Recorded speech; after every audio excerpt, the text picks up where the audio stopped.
I thought we were happy. I thought our love was unbreakable. But one night, my wife's laughter shattered my world. She wasn't laughing with me. She was laughing about me, about her so-called late meetings that were nothing but lies. I didn't yell, I didn't cry, I just listened and planned. This is the story of how I made her regret every single lie. Stay till the end. Love makes you blind, and I was no different. My wife Liana was my world. We had been together for 10 years, built a life, shared dreams, and made promises we thought would last forever. But love also makes you trust, even when you shouldn't. At first I ignored the signs. They were small, almost insignificant. Late nights at work that started happening more often. A sudden obsession with her phone, always keeping it close, screen facing down. A shift in how she looked at me, not with love, but with something else. Distance, disinterest. I told myself I was overthinking, that I was being paranoid. After all, we had been happy for years. Why would she betray me now? But deep down, something didn't feel right. I could sense it in the way she spoke to me, in the way she barely looked into my eyes anymore. Then came the weekend trips with her friends. The first time she mentioned it, I didn't question her. Everyone needs time with their friends. But when it became a regular thing, always last minute, always just her, I started wondering. One Saturday night, she came home late, her perfume stronger than usual, her lipstick smudged. I tried to ignore the sinking feeling in my gut. "How was your trip?" I asked, forcing a smile. She hesitated for just a second, barely noticeable, but I caught it. Then she laughed, brushing her hair behind her ear. "Oh, just the usual, wine, gossip, girl talk." She kissed my cheek, but it felt different, forced, distant. I wanted to believe her. I really did. But the doubt had already taken root. Then there were the phone calls, late at night, when she thought I was asleep.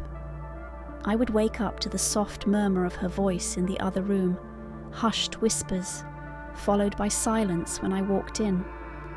When I asked, she would smile and say, "Work stuff."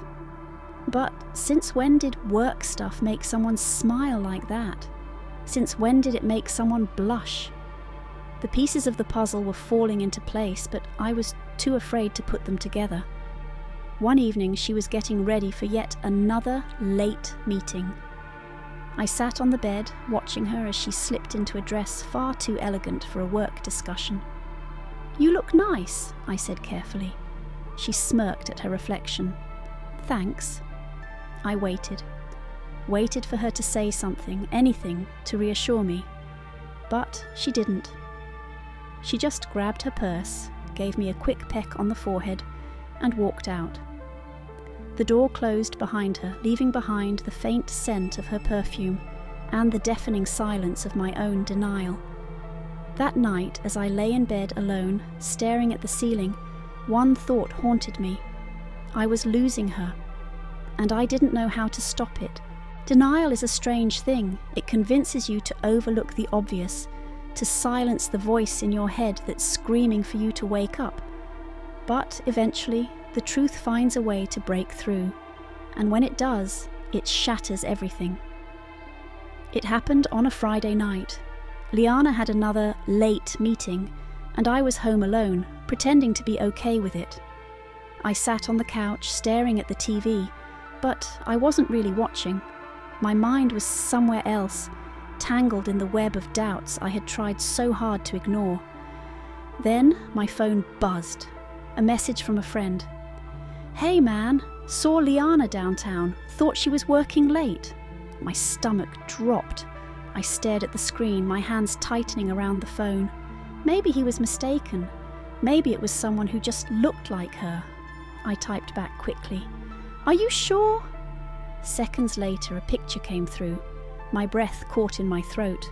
There she was, my wife, walking hand in hand with another man. They were laughing, leaning into each other like they were the only two people in the world. The room around me blurred. My chest felt tight, my hands numb. The woman I had loved for 10 years, the woman who had promised to be mine and mine alone, was in the arms of someone else. I could have called her, could have confronted her right then and there. But something inside me held back.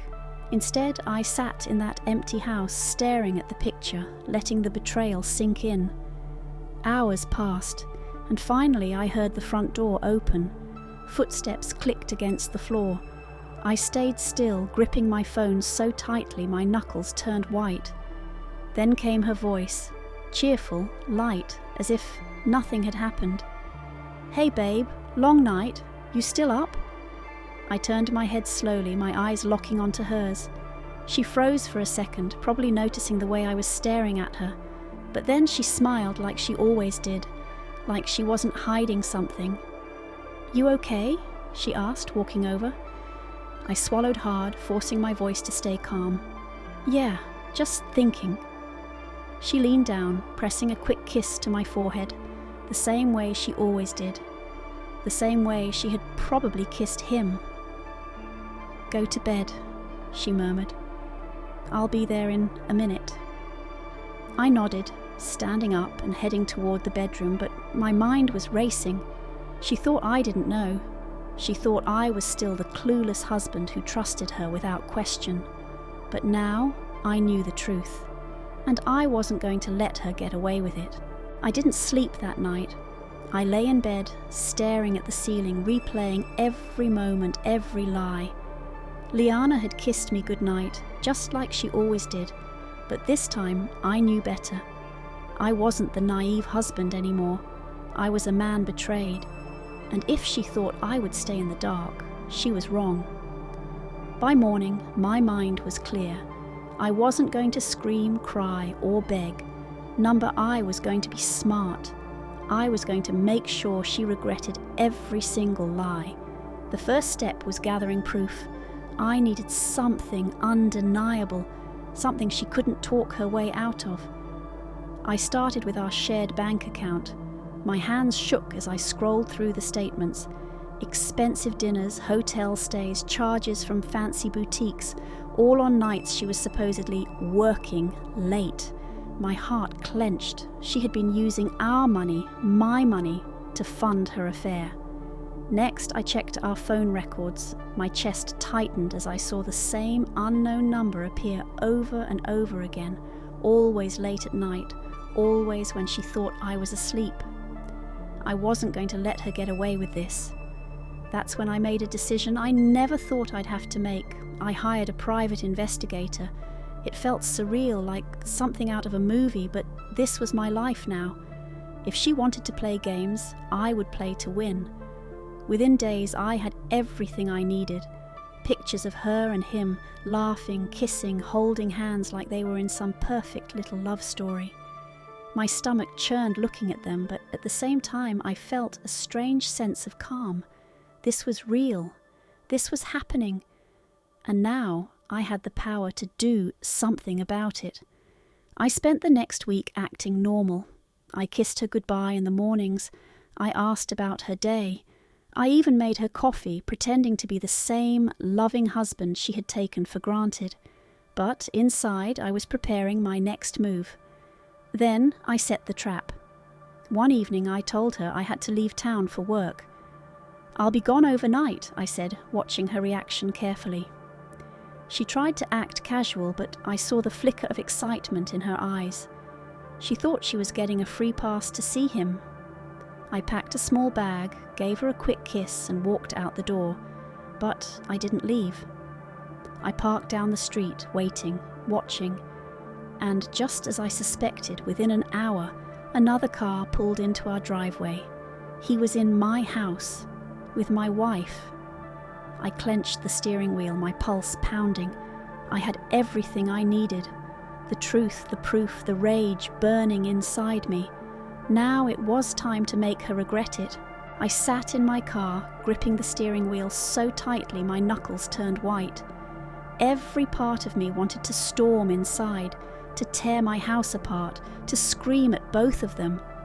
But I forced myself to stay calm. This wasn't just about catching them.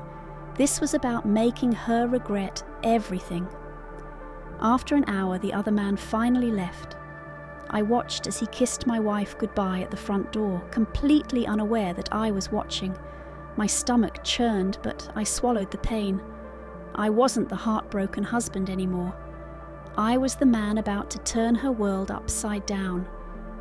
The next day, I acted normal.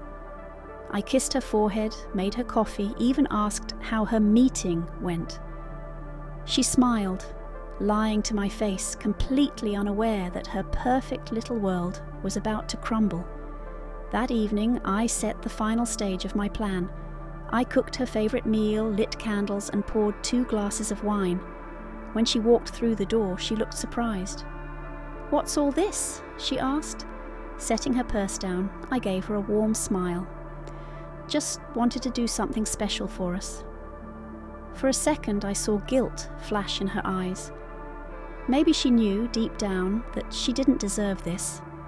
But she sat down anyway, playing the role of the loving wife. We ate in silence for a while, the tension thick in the air. Then I pulled out an envelope and slid it across the table. "What's this?" she asked, picking it up. "Open it." She hesitated, then pulled out the contents. One by one, the photos spilled onto the table, her and him wrapped in each other's arms, caught in every lie she had ever told me. Her face went pale.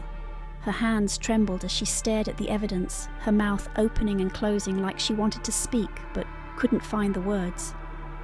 I can explain," she stammered.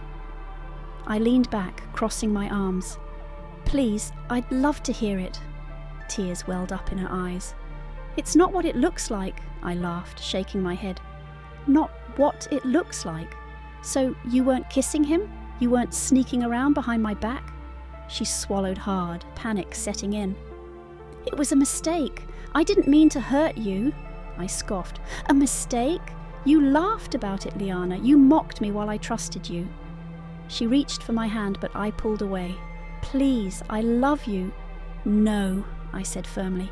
"You love lying. You love sneaking around. You love the thrill of betrayal." Her tears fell freely now. "I'll end it, I swear. Just don't leave me." I stared at her, the woman I had once loved more than anything, and realized something. I felt nothing. No pain, no anger. Just emptiness. I stood up, walked to the door, and opened it. "Get out!" She broke down completely, sobbing as she realized that everything she had taken for granted was gone. But I didn't care, because I was finally free. The door closed behind her, and for the first time in a long time, I felt free. No more lies, no more second-guessing, no more waiting up at night, wondering if the woman I loved was really where she said she was. I stood in the silence, letting it settle over me. It wasn't the silence of loneliness. It was the silence of peace. I walked through the house, my house, realizing how much of it had been built around her. The framed pictures on the walls, the scented candles she liked, the throw pillows she had insisted on buying. But now, none of it mattered. I wasn't going to let the ghost of my past haunt me. I grabbed a trash bag and started cleaning. The pictures came down first, every memory of her tossed away. The bed sheets, the gifts she had given me, the little notes she used to leave me before all the lies, they all went into the bag. With every item I threw away, I felt lighter. Then I did something I hadn't done in a long time. I stepped outside. The air was crisp, the sky painted in soft shades of orange and pink as the sun set. I took a deep breath, filling my lungs with something new, freedom. I pulled out my phone and dialed a number I hadn't called in months. "Hey," a familiar voice answered. "Wow, it's been a while," I smiled. "Yeah, it has. Want to grab a drink?" There was a pause, then a chuckle. "I thought you'd never ask." As I hung up, I realized something. Liana had been my past, but she wasn't my future. My life wasn't over just because she broke my heart. It was just beginning.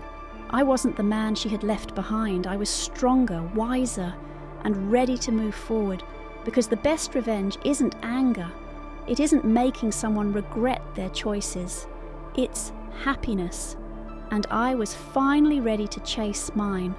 If you enjoyed this story, watch till the end, and don't forget to subscribe for more.